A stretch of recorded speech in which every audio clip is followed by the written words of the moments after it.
नमस्कार, मेरा नाम है ओम प्रकाश यादव और आप देख रहे हैं voice of Republic. Rahul Gandhi Bihar के दौरे पर जब आए थे तो वे स्वर्गीय दशरथ मांझी के घर देखने चले गए। यह न्यूज उस दिन निकला और कुछ वीडियो फुटिंग्स आई कि राहुल गांधी दशरथ मांझी के पुत्र से और उनके परिवार के उन सदस्यों से मुलाकात की और उनके हालचाल जाने, जो सामान्यतः लगता है कि सब नेता करता ही। ऐसा लग रहा था कि ये भी अन्य नेताओं की तरह गए हैं, फोटो सेशन किए चले। लेकिन एक वीडियो जो बहुत तेजी से वायरल हो रहा है, किसी लोकल न्यूज चैनल ने उसको बनाया है। उस वीडियो को जब आप देखिएगा तो आप बहुत मार्मिक हो। करे थे। राहुल जी क्या आश्वासन दिए घर को लेकर? आश्वासन दिए हैं कि हम घर बना देंगे, लेकिन बनाएंगे तब हम जानेंगे। अभी तो आश्वासन ऐसा नेता कितना दे के चले जाते हैं। राहुल गांधी ने दशरथ मांझी के बेटे के घर को पक्के मकान में तब्दील करने के लिए शुरुआत कर दी है और इसके लिए उन्होंने अपने दौरे के बाद वहां इंजीनियर्स की एक टीम भेजी जिसने यहाँ का जायजा लिया और उसके कुछ ही दिनों के बाद ये घर बनाना भी शुरू कर दिया गया। किस तरीके से बगैर किसी शोर शराबे राहुल गांधी ने पहल करके स्वर्गीय दशरथ मांझी के परिवार के लिए वहां मकान बनाना शुरू। अब अंतर जरा देखिए, एक तरफ यह मुख्यमंत्री जिन्होंने दशरथ मांझी के नाम पर न जाने कितनी राजनीति की, दशरथ मांझी के नाम से पुरस्कार की घोषणा की, दशरथ मांझी के नाम से लेबर डिपार्टमेंट ने एक शानदार ऑडिटोरियम बनाया है जो फुलवारी शरीफ में है, करोड़ों रुपए उसमें लगे, लेकिन उसी दशरथ मांझी के परिवार को एक अदद आवास नहीं मिल सका। उस इंटरव्यू में दशरथ मांझी के पुत्र या उनके परिवार के और सदस्यों ने कहा था कि सब नेता आते हैं इंक्लूडिंग जीतन राम मांझी। 2007 में मृत्यु हुआ हमारे पिताजी के, वो आशा हम देख रहे हैं कि नीतीश कुमार बनाएगा, कि जीतन मांझी बनाएगा हमारे मकान। तो हम पटना में जाकर नीतीश से भेंट किया। हम है 3 लोग 4 लोग। तो हम कहा नीतीश कुमार के कि देखिए हमारे पिताजी के इतना हाईलाइट कर दिया, तो हम बात को मंजूर किया। बाकी आप लोग सोचा नहीं कि उसका परिजन लोग किस गरीबी से गुजर रहा है, ये तो नहीं सोचा। हमरा रहने के कम से कम 4 गो कमरे बना दीजिए। तो नीतीश कुमार बोला इंदिरा आवास नहीं मिला है। हम कहा मिला है इंदिरा आवास, 5 आदमी के मिला है 20-20 हजार का इंदिरा आवास बनाएंगे। 20 हजार में बन जाएगा? नहीं बनेगा। तो उस पर नीतीश कुमार कुछ नहीं बोला।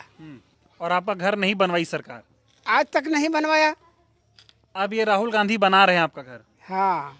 खुशी है? राहुल गांधी हम लोग साथे बैठे जी। तो वातावरण हम नहीं किया, राहुल गांधी अपना मन में सोच करके ये मकानों को बना दिया। हाँ, कि जरूरत है आपकी, कि जरूरत है, झोपड़ी में रह रहेगा ऐसा। उनकी इस सोच को सही मानते हैं आप? हाँ, मानते हैं नहीं, मानते नहीं तो दिल्ली में भेंट किया, पटना में 2 बार भेंट किया। हाँ। राजगीर साथे साथ ले गया। हाँ, तो उसका नहीं मानेंगे। हाँ। जो उन्हीं के समाज के हैं। अब आप सोच करके देखिए, यह जीतन राम मांझी जो स्वयं गया के रहने वाले हैं, कहने को ये दलितों के मसीहा के रूप में अपने आप को प्रोजेक्ट करते हैं और इनके बयान, इनके कृतित्व, इनके व्यक्तित्व में इतना सारा विरोधाभास है कि ये कब क्या बोलेंगे कुछ पता नहीं। कभी ये भगवान राम और रामायण को कोसते हैं और फिर उसी का पाठ कराने लगते हैं। बहरहाल वो एक अलग विषय है, लेकिन उसके बारे में भी उन लोगों ने बताया कि जीतन राम मांझी तो मुख्यमंत्री भी बनी, केंद्रीय मंत्री है, उनका बेटा मंत्री है, किसी ने कोई सुध नहीं ली। राहुल गांधी के व्यक्तित्व का यह पहलू आपके हृदय को छू ले। आप राहुल गांधी के प्रशंसक हो सकते हैं, उनके विरोधी हो सकते हैं, लेकिन एक चीज आपको मानना पड़ेगा कि इस व्यक्ति में करुणा, दया और शालीनता ये कूट कूट कर भरी है।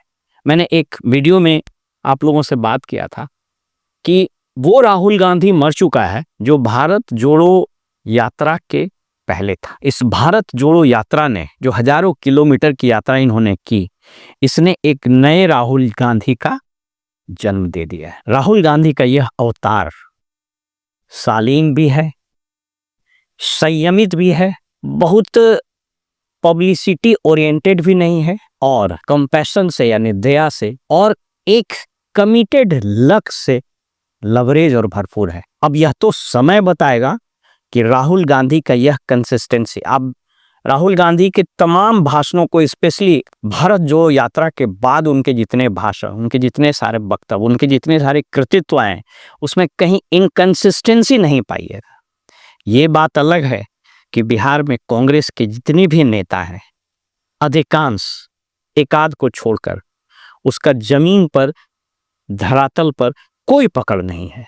कांग्रेस का यहाँ बहुत स्ट्रॉन्ग ऑर्गेनाइजेशन भी नहीं है, लेकिन राहुल गांधी आज की तारीख में इस देश में राष्ट्रीय स्तर पर एक ऐसा नेता है जो प्रथम दृष्टया ईमानदार, दुख में दुखी होने वाला, शालीन, करुणा से भरा हुआ, और ये किसी को मदद भी करता है तो उसकी दिखावा और उसका फोटो सेशन मोदी जी की तरह नहीं करता है।